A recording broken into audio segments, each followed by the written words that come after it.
Hello and welcome again. Thank you so much for my friend for joining Stack Dollar, and I'm your host RJ. In this episode, we'll keep it quick and simple.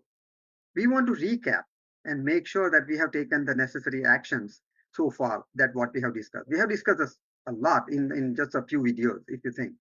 So the first and foremost, we talked about setting up a statement, a personal statement, committing yourself to the financial freedom, whatever your goal is, looking forward to the future. But all of that is considering for someone else that you are doing this for. Maybe it's your family, maybe it's your parent, maybe it's your society, maybe it's your church, maybe it's your something, but keep yourself out of the equation and try to see that whatever you are doing is not just selfish step. I mean, it's fine to have something personal, but I highly encourage and suggest you capture that. If you haven't captured that template, please review again some previous videos. I'll put the very first video, I think it was, where we went through that.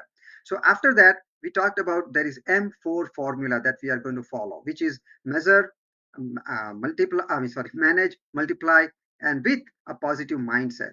As I said, without the mindset, we will not be able to follow through these steps. So please make sure that you are encouraged, you have a vision, you have a reason to follow these steps. After that, we talked about the why and the commitment that you need to have. So, in order to do this, definitely we need to see how and why you are doing this. That's what I was trying to tell you about that commitment letter. So please make sure that that is there. After that, we had some action items that we went through in some other videos, which was one of them was to start with this like step one, which is to measure. And what should we measure? There are different categories. So you need to go through your bank statements, maybe your credit card statements, any other statements that you may have, and classify each of the items into some of the categories. It could be a utility payment, it could be for mortgages, it could be for some educational payment, vehicle payment, gas, all those expenses, classify those and identify what is going where. That is first we need to know, as we said, without we have the measure, we cannot manage, right? We need to have the numbers available so that we can see what is happening where. After that, we talked about having the categorization into higher level buckets, which are three major items we talked about, which are, as you can see here in this slide, 50%, about 50% that is, should go to needs. 20% you want to put aside for savings, which could be your 401ks, your emergency funds, things like that. Something that you don't want to miss. And then whatever is left, which could be about 20 to 30%, and that you can consider as your discretionary spending, which is your for your wants. You can, I mean, it's basically you don't have to have it. Try to avoid as much as possible and use that funds and transfer it into your savings part. That would be ideal.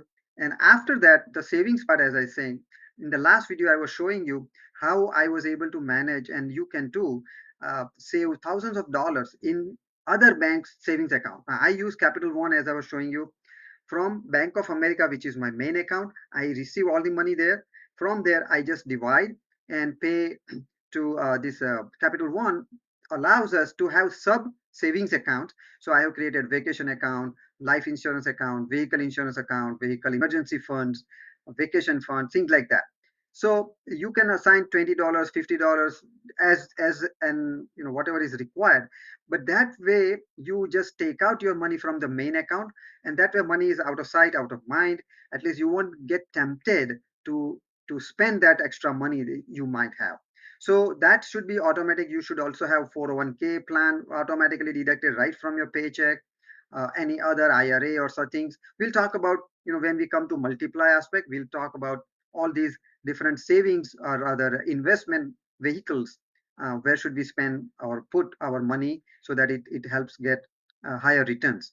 But anyway, I just wanted to uh, have a quick chat about how are we doing on these action items. If you need some help, please put your comments in.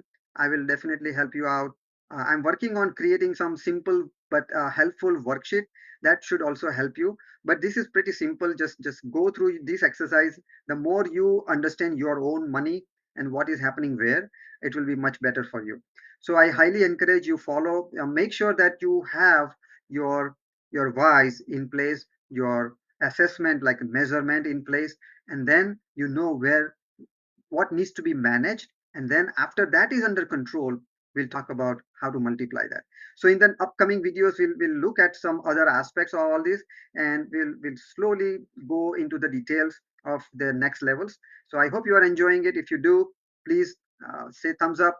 Thank you so much. I really appreciate your input, and please subscribe to the channel. Please share it if someone can also be encouraged by this action.